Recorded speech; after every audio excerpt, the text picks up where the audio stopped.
दशवांश नहीं देना चाहिए कि देना चाहिए, इस बात के ऊपर बहुत ज्यादा आजकल इंटरनेट पे बहस होती है। काफी सारे लोगों ने मुझे मैसेज किया कि पास्टर जी आप हमें समझाइए, हम लोग दशवांश दें या ना दें। आज मैं आपको ऐसी चीज बताने वाला हूं जो शायद आपकी आंखें भी खोल दे और कान भी खोल दे।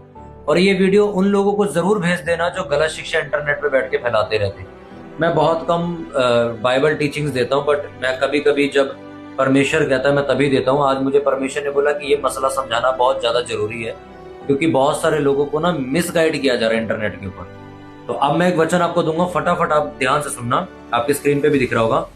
पहला कुरिन्थियों का 9:13 में लिखा हुआ है, क्या तुम नहीं जानते कि जो मंदिर में सेवा करते हैं वे मंदिर में से खाते हैं, और जो वेदी की सेवा करते हैं वे वेदी के साथ भागी होते हैं। इसी रीति से प्रभु ने भी ठहराया कि जो लोग सुसमाचार सुनाते हैं उनकी जीविका सुसमाचार से होती है। हालेलुया। अब एक वचन में इसी का रेफरेंस पढ़ूंगा। ये वचन कहां से उठाया कुरिन्थियों में पौलुस ने, मैं आपको बताता हूं ये वचन कहां से उठाया इसने। इसमें 13 में लिखा ना, क्या तुम नहीं जानते कि जो मंदिर में सेवा करता है मंदिर में से खाता है, और जो वेदी की सेवा करता है वेदी के साथ भागी होता है। इसके नीचे रेफरेंस दिया गया है व्यवस्था विवरण, उसका 18, उसका एक वचन, एक से मैं पढ़ूंगा। अब सब लोग ध्यान से सुनना। लेवीय याजकों का वर्ण सारे लेवीय गोत्रियों का इजरायलियों के संग कोई भाग या अंश ना हो। उनका भोजन हव्वे और यहोवा का दिया हुआ भाग हो। उनका अपने भाइयों के बीच कोई भाग ना हो, क्योंकि अपने वचन के अनुसार यहोवा उनका निज भाग ठहरा है। और चाहे गाय बैल चाहे भेड़ बकरी का मेल बलि हो, उसके करने वाले लोगों की ओर से याजकों का हक ये हो कि वो उसका कंधा और दोनों गाल और पेट याजक को दे। तू उसको अपनी पहली उपज का अन्न, फिर से बोल रहा हूं, तू उसको अपनी पहली उपज का अन्न, नया दाख मधु और टटका तेल और अपनी भेड़ का वह ऊन देना जो पहली बार कतरा गया हो। किसको? याजक को तुमने देना है अपनी पहली उपज का अन्न, दाख मधु, तेल, अपनी भेड़ों का ऊन जो पहली बार कतरा गया हो। क्योंकि तेरे परमेश्वर यहोवा ने तेरे सब गोत्रों में से उसी को चुन लिया है। किसको चुन लिया? जो तुम्हारे घर में पास्टर चुन लिया गया, कि वह और उसके वंश सदा उसके नाम से सेवा टहल करने को उपस्थित हुआ करे। आमीन। ये वचन पढ़ के मैंने आपको पता क्यों बताया? इंटरनेट के ऊपर बहुत सारा जो यूथ है जो मतलब कि ऐसा सोचता है कि हमें सिर्फ फॉलोवर बढ़ाने और कुछ भी बकवास कर दो और हमारे फॉलोवर बढ़ जाएंगे और लोग मान भी लेंगे। और मैं सच करूं, लोग मान भी जाते हैं। पर मैं आपको ये भी नहीं कह रहा हूं कि आप मेरी तरफ से चलो या मेरे हिसाब से चलो। मैं आपको जो वचन लिखा मैंने आपको करेक्ट करके बता दिया, क्योंकि हद से ज्यादा लोग मेरे से सवाल पूछ रहे थे। दशवांश उसमें लिखा, कहता जो मंदिर में सेवा करते हैं ना वो लोग मंदिर में से खाते। यानी कि जो लोग चर्च में सेवा करते हैं, यानी कि पास्टर जो अपना काम छोड़ देता है, बिजनेस छोड़ देता है, जॉब छोड़ देता है और चर्च में सेवा करता है। क्यों? क्योंकि उसमें वचन में भी मैंने पढ़ के बताया, उसमें लिखा क्योंकि यहोवा ने तेरे पूरे खानदान में से, तेरे पूरे इलाके में से उस बंदे को चुन लिया कि वो यहोवा के आगे तेरे लिए प्रार्थना किया करे। कहता तो अब जब तुम उनका भाग निकालो, कहता याजकों का भाग कैसे निकालोगे? कहता अपनी कमाई का पहला उपज, पहला अंश, चाहे वो तेल हो, कहता चाहे वो गाय बैल बकरी, उस टाइम पे लोग ऐसा देते थे, टटका तेल हो, चाहे तेरे भेड़ों का ऊन कतरा, कहता पहला अंश कहां जाएगा? कहता वो तुम चर्च में जाके यानी कि यहोवा के घर में जाके याजक को देते ना, ये उसका भाग होगा। ये भी लिखा परमेश्वर ने कि एक याजक का भाग उसके भाइयों में से नहीं होगा।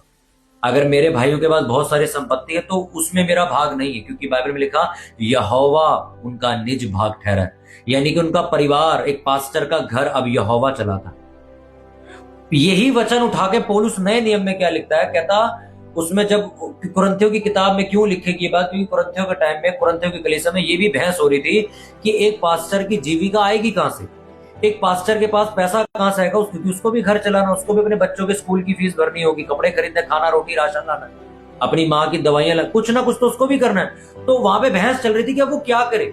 तो पौलुस ने वही पुराने नियम का वचन उठा के वापस मारा कि भाई पहले जो महायाजक, लेवी याजक जो यहोवा के मंदिर में सेवा करते थे, उन लोगों का जो भाग यानी कि उन लोगों का जो हिस्सा निकलता था वो उसी ऑफरिंग में से, उसी पैसे में से जिसमें लोग अपनी कमाई का 10वां हिस्सा आके डालते थे, उसी में से निकलता था। वही पहला भाग जो लोग आके उस टाइम दिया करते थे, अपने कमाई का, राशन का जो पहला हिस्सा निकाल के वो चर्च में देते थे, उसी में से एक याजक का घर चलता। इसलिए पौलुस ने बोला आज भी वो सिस्टम है कि एक सुसमाचार सुनाने वाले की जो जीविका है, उसका घर परिवार जो है वो उसी से चलेगा। और आज कुछ बेवकूफ, मैं कहना चाहूंगा, ऐसे यूथ लड़के लड़कियां जो सिर्फ कलीसिया को खराब करने के लिए इंटरनेट पे आए हैं। वो पता है क्या बोलते हैं कि चर्च में पैसा नहीं देना चाहिए, ऑफरिंग नहीं देनी चाहिए, दशवांश नहीं देना चाहिए, ये तो पुराने नियम की बातें हैं। क्यों नए नियम में पास्टर भूखा मरने के लिए चुना गया है क्या? अगर पुराने नियम में जो लोग थे उनको इतनी सेंस थी कि यार ये बंदा हमारे सब के लिए प्रार्थना कर रहा, अपना काम धंधा सब छोड़ के बैठा हुआ है, तो हमारा फर्ज बनता है अपनी कमाई का पहला हिस्सा दशवांश लेके चर्च में बोना, ताकि इसकी भी तनख्वाह निकल सके और जो बाकी के लेवी काम करे उनकी भी तनख्वाह निकल सके, ताकि ये लोग काम करने ना जाए, हमारे लिए प्रार्थना करते रहे। आज का विश्वासी दशवांश नहीं देना चाहिए, ये तो पुराने नियम की बातें हैं। ये सिर्फ कंजूसों की शिक्षा है जो कुछ देना नहीं चाहते चर्च में। आज कितने सारे पास्टर हैं जो गरीबी का शिकार हो चुके हैं। कितने आपके इलाके में से लोकल पास्टर्स हैं जिनके चर्च में फाइनेंस नहीं है, चर्च का किराया निकालने का उनके पास पैसा नहीं है, और विश्वासी बेवकूफों की तरह प्रार्थना कर रहा है क्या, प्रभु प्रभु अपने दासों को खड़ा कर, प्रभु प्रभु बेदारी आए प्रभु। तुम्हारा दिमाग खराब तो नहीं है? जब एक परमेश्वर का दास खड़ा होता है तो तुम फाइनेंशियली उसकी मदद नहीं करते हो, तुम लोग जाके उसको फाइनेंशियली हेल्प नहीं करते कि ये बंदे का घर चलता रहे और ये हमारे लिए प्रार्थना करता रहे और घर घर जाके सुसमाचार फैलाता रहे और चर्च का काम रुके ना। हम लोग तो भाई काम धंधा करने वाले आदमी हैं, पर ये बंदा अपना काम धंधा छोड़ के हमारे लिए काम कर रहा है, परमेश्वर के लिए काम कर रहा है, तो हमारा फर्ज बनता है कि हम चर्च में दशवांश दे, चर्च में बढ़ चढ़कर दान दे, ताकि वो पैसे से चर्च में जितने वॉलंटियर काम कर रहे हैं उनकी तनख्वाह निकल सके, पास्टर की तनख्वाह निकल सके। पर आज के ये फिजूल यूथ जो इंटरनेट पे घूमते फिर रहे हैं, इनको शर्म नहीं आती। अबे तुम्हारे कहने की वजह से तुम्हें मालूम है कितने लोगों ने दशवांश देना बंद कर दिया, कितने लोगों ने अपने लोकल पास्टर्स को फाइनेंशियल हेल्प देना बंद कर दिया। और वो पास्टर जो दिन रात यहोवा की सेवा कर रहा था, अब वो मजबूरन काम धंधा अपने चर्च छोड़ के, सेवकाई छोड़ के, सुसमाचार छोड़ के अब वो काम धंधे करने चला गया, नौकरी करने चला गया। और अब तुम ही लोग ग्रुप बना के प्रेयर करते हो, क्या बोल के, प्रभु दासों को खड़ा कर, प्रभु दासों को खड़ा कर। कहां से खड़े होंगे दास? अरे जिस काम को करने के लिए, मैं सच कर, मैं आज भी पास्टर्स का सपोर्ट करता हूं, मेरे नजदीकी पास्टर, चाहे मेरे कॉन्टेक्ट में पास्टर, मैं ऑफरिंग उन्हें भेजता हूं। मैं सच कह रहा हूं, मैं अपनी कमाई का 10वां हिस्सा आज भी चर्चेस में भेजता हूं, अपनी चर्च से 10वां हिस्सा निकाल के आज भी बाहर में पास्टर्स को सपोर्ट कर रहा हूं। क्यों? मुझे मालूम है पास्टर्स खड़े रहेंगे, बेदारी खिंचती रहेगी। आप लोग 4 यूथ, पता नहीं कहां से इन लोगों को चस्का लग गया फॉलोवर और व्यू बढ़ाने का। कुछ भी बोलो, कभी कोई आता है, कोई कहता अन्य भाषा में प्रीच मत करो, अन्य भाषा की प्रेयर मत करो, कभी कोई आके कहता दशवांश मत दो। अबे तुम लोग बाइबल से आगे निकल गए। अरे तुम्हें क्या पॉइंट ऑफ व्यू है वो अपने तक रखो ना यार, लोगों पे क्यों थोप रहे हो तुम लोग? मैं सच कह रहा हूं, मैं भी प्रार्थना के कमरे में बैठा हुआ था, परमेश्वर ने मुझे वचन दिया और एकदम से मेरे अंदर गुस्सा पैदा हो गया। इस बारे में मुझे प्रीच नहीं करना था, मैं अपनी प्रेयर कर रहा था बैठ के। और मैं सच कह रहा हूं, ये मेरा गुस्सा नहीं, ये परमेश्वर का गुस्सा है, मेरा नहीं है।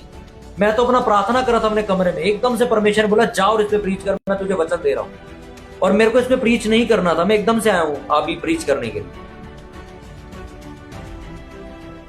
लोकल पास्टर्स कर्जे में जा रहे हैं, चर्चेस कर्जे में जा रही है, मिनिस्ट्रीज बंद हो रही है, फाइनेंस की कमी की होने की वजह से, क्योंकि क्रिश्चियनिटी के अंदर कुछ ऐसे लोग घुस गए हैं, ये बोलने वाले धंधा मत दो, धंधा कर रहा है ये बिजनेस कर रहा है ये पास्टर, पैसे खा रहा होगा ये। अरे खाएगा वो पैसे, क्योंकि लिखा है वो मंदिर में रहता है, मंदिर में सेवा करता है, अपना काम धंधा छोड़ता है, सब कुछ छोड़ता है।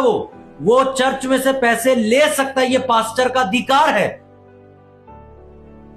पास्टर व्यापार नहीं कर रहा, ये उसका हक है, ये यहोवा ने दिया है। तुम जैसे 2% के लोगों ने उसको अधिकार नहीं दिया है कि वो कैसे चलाएगा चर्च को, ये उसका अधिकार है।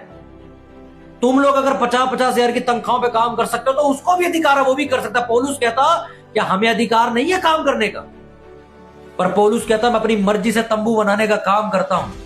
पर बहुत से ऐसे सेवक है जो काम नहीं करते, सिर्फ यहोवा के लिए जीते, दिन रात उनके बच्चे, उनकी बीवी, उनके कपड़े सब चर्च उठाएगा खर्चा। और मैं कहता हूं अपने पास्टर का सपोर्ट करो फाइनेंशियली। जितने भी लोग मुझे सुन रहे हैं, आप जिस भी चर्च में जाते हो अपने पास्टर्स के घर में कभी कमी ना हो, ये तुम्हारा फर्ज है, क्योंकि वो लोग दिन रात यहोवा की अगुवाई में तुम्हारे लिए प्रार्थना करते हैं। तुम लोग अगर कमाते हो तो घर जाओ और हर महीने 1500 दे के आओ, 2000 दे के आओ कि पास्टर जी नहीं ये मेरी तरफ से आप रखो इसे। पास्टर के बच्चों को कपड़े दिलाओ, जाके उसकी वाइफ के लिए गिफ्ट लेके, कुछ भी करो, पास्टर का खर्चा तुम लोग उठाओ। मैं खुद एक पास्टर, मैं दूसरे पास्टर का खर्चा उठाने के लिए तैयार हूं कि जिस पास्टर पे पैसे नहीं, वो चर्च बना रहा है या कुछ भी कर रहा है, मैं उसको ऑफरिंग दूंगा। भले मेरी औकात 500 रुपए की, मैं दूंगा उसे, क्योंकि ये वचन में लिखा हुआ है।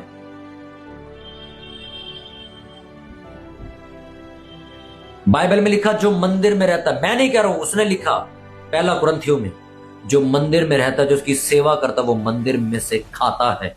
और ये वचन पुराने नियम से उठाया गया। नए नियम में कहां लिखा है दशमांश के लिए? कैसे चलते थे लेवी और याजक? उसी का उदाहरण तो दिया उसने। कहता अपनी कमाई की पहली उपज, अपना 10% कहता चर्च में लाओ। क्यों? कहता क्योंकि उसी पैसे से चर्च के खर्चे चलेंगे, उसी पैसे से पास्टर की तनख्वाह निकलेगी, उसी पैसे से वॉलंटियर्स जो दिन रात वहां पे काम कर रहे हैं उनकी तनख्वाहें निकलेंगी। अनफॉलो करो इन लोगों को जो सिर्फ अपना पॉइंट ऑफ व्यू रखना चाहते ताकि ये वायरल हो सके। ये लोग प्रीचर नहीं है, ये लोग प्रीचर नहीं है, ये अपनी भावना तुम्हारे को जाके बता देते हैं बस। हमें ऐसा लगता है कि अन्य भाषा में प्रेयर नहीं करनी चाहिए। बाइबल क्या कहती है? अन्य भाषा में प्रार्थना करने वालों को मत रोको। पौलुस क्या कहता है? मैं सबसे ज्यादा अन्य भाषाओं में प्रार्थना करता हूं। और ये आए गए अन्य भाषा में प्रेयर नहीं करनी चाहिए, ये गिबरू गुबरू होती, ये हिजरू गुजरू, पता नहीं क्या क्या बोलते रहते। अपना पॉइंट ऑफ व्यू रखना बंद करो इंटरनेट पे। ये क्या कहती है ये रखना शुरू करो, ये इसमें क्या लिखा है।